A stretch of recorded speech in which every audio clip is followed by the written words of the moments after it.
नमस्ते नमस्कार मित्रों। ये जो फोटो आप नीचे देख रहे हैं, ये कोई आम इंसान नहीं है। ये एक बड़े जाने माने आध्यात्मिक और प्रसिद्ध लेखक हैं। चलिए इनके बारे में ही आज हम लोग चर्चा करेंगे कि इनकी कहानी कैसी है, इनका कहानी कैसा है और इनके साथ क्या हुआ है। इनके मृत्यु के बाद इनके पुत्र और पुत्रियों ने इनसे मिलने क्यों नहीं आया, इनके मरी हुई मिट्टी जैसी मिट्टी समान शरीर को उन्होंने देखने के लिए क्यों नहीं आया। इन सारी बातों पर आज हम लोग चर्चा करेंगे, जिनकी कहानी आप सुनकर भी दंग रह जाइएगा। आपका भी दिल पसीज जाएगा, आपका भी दिमाग यही बोलेगा कि उनके साथ गलत हुआ है, उनके साथ सही नहीं हुआ है।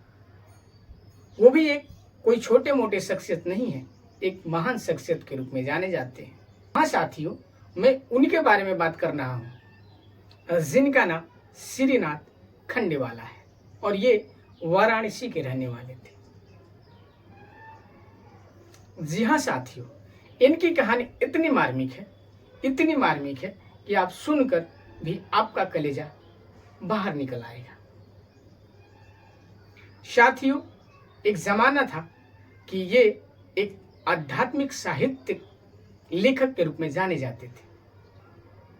अध्यात्म से संबंधित लगभग इन्होंने 400 से अधिक पुस्तकें लिखी है। 400 से अधिक इन्होंने पुस्तकें लिखी है। जिन शख्सियत ने 400 से अधिक पुस्तकें लिखी हो, क्या उनका नाम के लिए परिचित होगा? जी नहीं साथियों, सभी लोग इनके नामों को जानते होंगे, सभी लोग इनको पहचानते होंगे।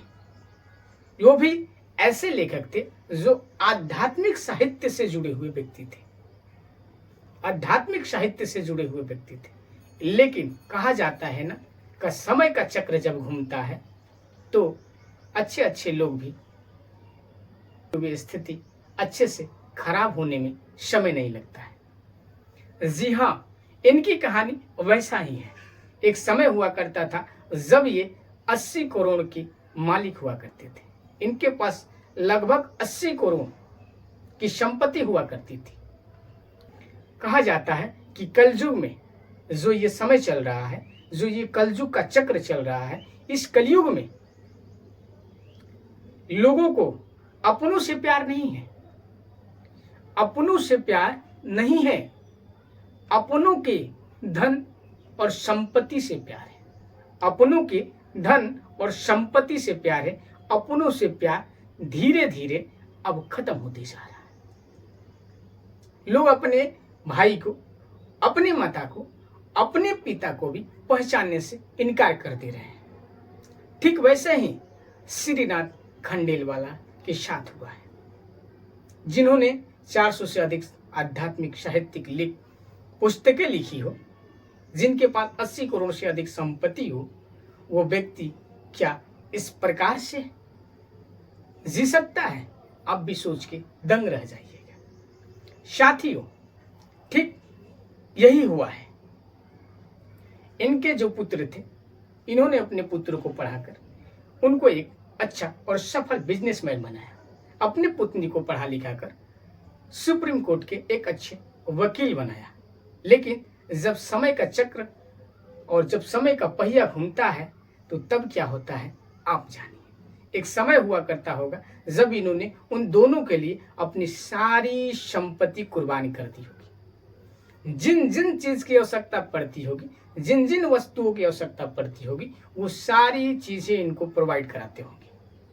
लेकिन जब इनकी स्थिति खराब हुई, जब ये बूढ़े हुए और जब इनका शरीर काम करना बंद किया, ये अपने से कुछ अच्छा, अपने से कोई काम नहीं कर पाते, जब इन्हें अपने पुत्रों और पुत्री की जरूरत थी, उस समय क्या हुआ? इनके पुत्रों ने इनके 80 करोड़ की संपत्ति को 80 करोड़ की संपत्ति को हड़प लिया और बीमार हालात में इन्हें ले जाकर वृद्धा आश्रम में फेंक दिया। इन्हें ले जाकर वृद्धा आश्रम में इसे इनको ठेल दिया। साथियों, जब संपत्ति इनके हाथों से निकली तो ये अब किसी प्रकार से उनके लिए अब उनके पिता तुल्य नहीं रहे। इन्होंने इनको उठाकर वृद्धा आश्रम में ले जाकर फेंक दिया। इससे मार्मिक बात तो यह है कि कुछ ही दिन पहले इनकी मृत्यु हुई। कुछ ही दिन पहले इनकी मृत्यु हुई। जब इनकी मृत्यु हुई तो वहां के लोगों के द्वारा, वहां के समाज सेवियों के द्वारा इनके पुत्र और पितरियों को फोन किया गया कि आपके पिताश्री का मृत्यु हो चुका है, अब ये मर चुके हैं, आप आकर इनके अंतिम दर्शन कर लीजिए। लेकिन तब जाके और वहां के लोग और समाज सेवी दंग रह गए कि इतने बड़े शख्सियत के पुत्र और पुत्री को फोन किया गया कि आइए अपने पिता का अंतिम दर्शन कर लीजिए, तो वो लोग नहीं आए। अपने पिता के दर्शन करने के लिए वो लोग यहाँ नहीं आए। सोचिए, आप ही लोग सोचिए कि ये कलयुग में समाज और लोगों के विचार कहाँ तक जा रहे हैं। कौन से कल्चर को ये लोग अपना रहे हैं। भारतीय कल्चर तो ये नहीं कहता है। भारतीय कल्चर में इस प्रकार की कोई स्थान ही नहीं है। अंततः वहां के स्थानीय लोगों ने और समाजसेवियों ने मिलकर चंदा इकट्ठा किया। चंदा इकट्ठा करके इनके शरीर को जलाया, इनके शरीर को सुपुर्द किया, इनके शरीर को, मिट्टी से बनी शरीर को मिट्टी में मिलाया। मैं उन प्रभु से कहूंगा कि हे प्रभु, आप इनको अपने श्री चरणों में स्थान जरूर दें, इनको अपने में विलीन कर लें, आवागमन से इन शख्सियत को मुक्त कर दें। और मैं ये भी कहूंगा कि उन दोनों बेटे और बेटियों को ये सद्बुद्धि दीजिए कि आने वाले समय में जैसे आपने अपने पिता के साथ किया है, वैसे ही आपकी भी पुत्र और पुत्री आपके साथ ऐसा जरूर करेंगे। चलिए, तब तक के लिए इतना ही। नमस्ते, नमस्कार।